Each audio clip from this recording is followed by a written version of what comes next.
Hey everyone, before we dive in, hit that subscribe button and drop a comment letting us know where you're watching from. The scent of smoke still clings to my lungs. I can recall how it packed every bit of my throat that evening, dense and suffocating, as if the entire world was pulling me under. I was 16. My sister Mia was 13. We were both deep in sleep when the blaze ignited somewhere close to the kitchen. Perhaps a faulty wire. Perhaps a moment of negligence. I'll never figure it out. I jolted awake to her yelling my name. Sophie, the house, it's burning. I tumbled from bed with bare feet.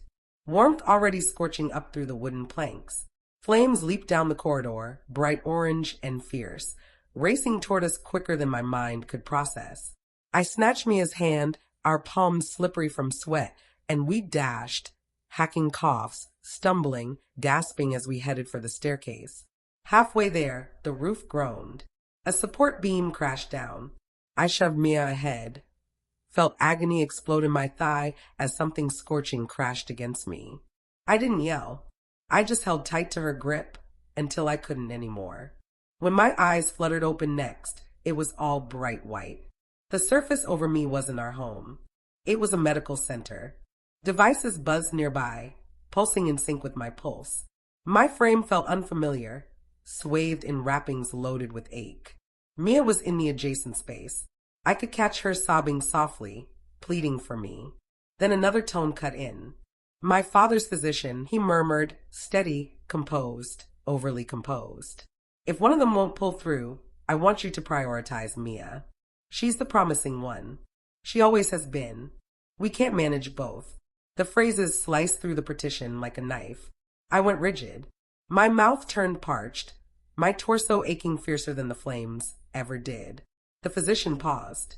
Sir, both young ladies are in serious but steady condition. Steady? My dad barked. You don't get it. We forfeited it all.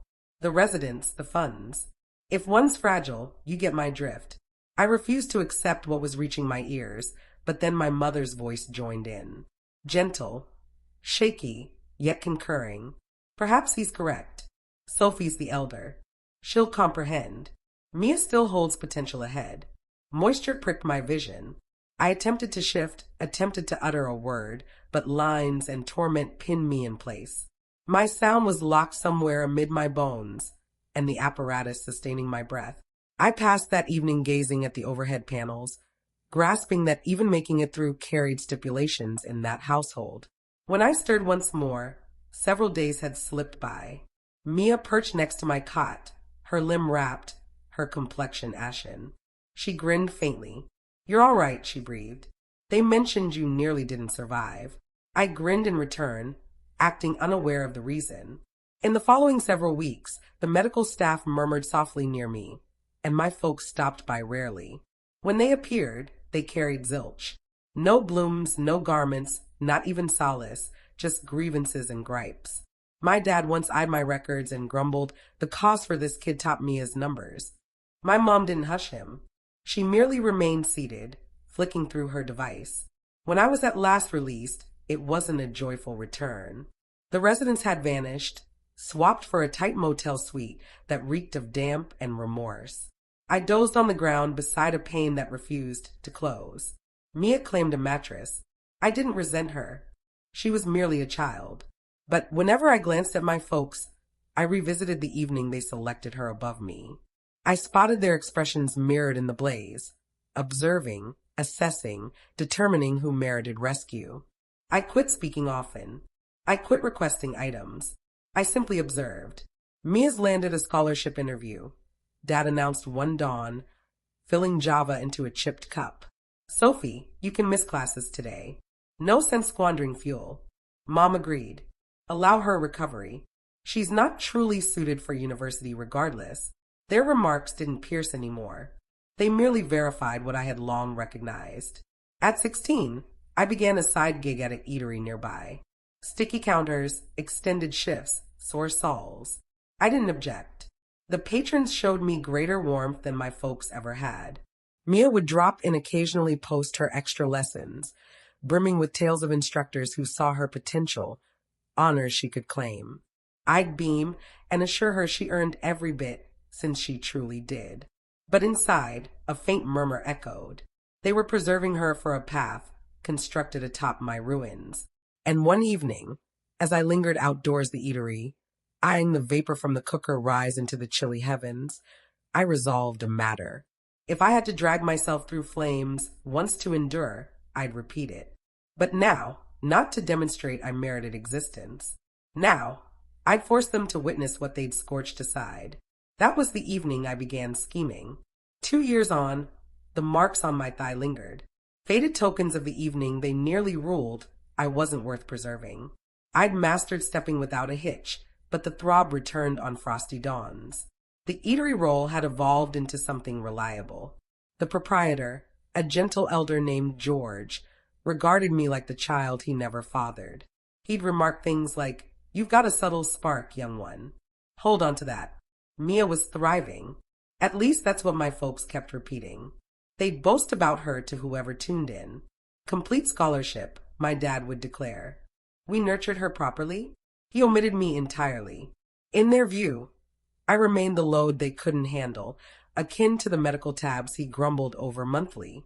Sometimes I'd spot Mia on online posts, beaming, encircled by pals. Her notes always brimming with thanks. Grateful to mom and dad for having faith in me. I never set her straight. She remained unaware of what they uttered that evening. She hadn't caught the suggestion to end support. She still viewed our folks as champions. Then one day, they appeared at the eatery. It was a Sunday morning. Hush save for the sizzle of the Java maker. I was topping off cream holders when I glimpsed them via the pane. Dad in his standard labor coat. Mom in her beads, as if attiring for esteem she no longer possessed. My gut nodded. "Sophie," Dad uttered as they entered, feigning astonishment.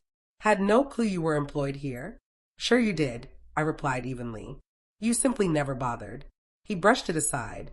We wished to converse. George, detecting the strain, offered a swift nod and retreated to the rear. I crossed my limbs. What on earth could we discuss? Dad swallowed. "It's regarding Mia. She's met with a crash." My core sank. "What?" "She's in the medical center," Mom stated, dabbing phony moisture from her cheeks. "They claim it's grave. She may require a contributor." I stayed mute. The atmosphere grew dense. Dad bent nearer. "The physician states you're the ideal fit." It mirrored the past. The identical clean spaces, the identical urgent plea. But now I wasn't the one fading. "So you approached me," I murmured softly. "Because now I'm handy." Dad scowled. "Don't center this on yourself. We're discussing your sibling. She possesses a path ahead." The term struck me like cinders in my airways. A path ahead. The identical rationale they employed to abandon me. Mom seized my palm. "Sophie, please. We require you." I withdrew my grasp. "No. You require a spare part. You don't earn the right to seek my vitality after desiring it halted." Her expression stiffened. "You're acting self-centered." "Self-centered?" I chuckled harsh and sour. "You lingered in a medical facility and picked who continued. You instructed the physician I wasn't worth the effort. And now you expect me to rescue her?" Dad pounded his grip on the counter, attracting stares from fellow diners. We handled what was necessary. I bent forward, tone steady. "So shall I." They were at a loss. For the initial moment, I detected dread in their gazes. Not from possibly losing Mia, but from losing grip on me. "I'll consider it," I stated at last, merely to conclude. "You'll get word from me shortly." When they departed, I slipped to the storage area, shut the entrance, and wept fiercer than in ages. I cherished Mia. I genuinely did. None of this stemmed from her. But positioned between their remorse and her purity lay a gash that hadn't mended since the Blaze evening. That evening, I went to the medical center. The corridor illuminations were dim and icy, the identical aroma of cleaner weighing on my torso. Mia rested pallid, and still in the cot, cables spanning her limbs. I settled beside her, swept her locks from her brow, and breathed. "You were forever the shining star, but they dulled me to let you glow." I hadn't yet envisioned what retribution would entail, only that it wouldn't be noisy or harsh. It would be subdued, exact, a reflection they couldn't evade. And for once, I gripped the igniter point 2 weeks on. I entered the medical center anew. This time, not as a sufferer, not as the overlooked child, but as one who at last grasped the strength of quietude. The blaze had destroyed my dwelling, but it hadn't erased my recollections. Mia was mending. The medical team had succeeded without my aid. A partial contributor from a far-off relative had emerged when my folks exhausted choices. She was steady now, conscious, delicate but breathing. When she noticed me enter, her expression brightened. "Sophie," she breathed feebly, moisture in her sights. "You arrived." I embraced her softly. Naturally I did. She remained oblivious to the evenings. I remained alert, replaying each phrase our folks had spoken about her being the promising one, about me being excessive to preserve. None of that counted here. She wasn't the foe. She was another victim of their affection that arrived with terms. But they were present, too. My folks seated opposite like spirits who hadn't grasped the blaze had seized them years prior. My dad rose as I stepped in, ease washing his features. "Sophie, thank goodness you're present. We weren't sure if you'd halt." I interrupted him. "You didn't arrive to express gratitude. You arrived to ensure I didn't overlook your prior bid, to act rescuer." Mom fidgeted. We all uttered things we regretted from back then. I advanced nearer. "You directed the physician to disconnect." Quietude. The identical quietude that packed the residence before it ignited. Dense, overwhelming, laden with all they declined to confess. My tone remained even, but each term bore years of warmth. You didn't merely utter it. You intended it. You selected one offspring to preserve and abandoned the other to perish. I endured regardless. My dad's mouth clenched. "You failed to grasp." "We know," I stated, my manner hushed but decisive. "You failed to grasp. You don't earn the privilege to approach me now feigning unity because you seek easing.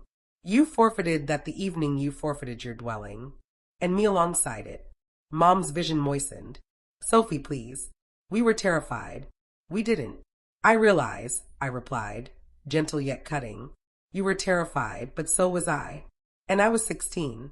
You faced a decision. You opted to continue inhaling while wishing I'd cease."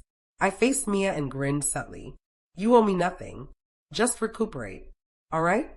I'll stop by again soon." Then I regarded my folks, and it was the initial instance they appeared diminished. Genuinely diminished, as if the blaze had at last touched them after all this time. Before exiting, I retrieved an item from my satchel. A sealed packet. I passed it to my dad. I secured coverage on myself at 18. You know, in case the universe ruled I wasn't worth preserving once more. There's a provision inside. It designates Mia as my only receiver, not you. He flickered, puzzled. "Why disclose this?" "So you'd realize," I stated smoothly, "that I considered her even when you disregarded me. That's the essence of kin. You'll never comprehend it." I departed before they could respond. Outdoors, the evening breeze was fresh, sharp. No vapor now, no scorching, just serenity. As I moved into the lot, I glanced rearward through the pane one final moment. My folks remained seated, ashen, dazed, as if they just discovered the one they'd entombed in their souls had emerged breathing and beyond reach. Mia grinned subtly through the pane, forming words. "I love you." I beamed in return. "I know." Cruising residence. The vehicle's drone felt like subdued triumph. Retribution hadn't involved flames this round. It had involved honesty. Gradual, enduring, overwhelming in its plainness. And as the medical center's glows receded aft, I at last released breath, liberated from the remnants, liberated from their selections, liberated from the household that never selected me in return. That evening, I slumbered deeply for the initial time in ages, aware they'd awaken each dawn recalling the child they'd attempted to obliterate and grasping they could never unview her anew. Please subscribe to our channel and let us know in the comments where you're watching this from.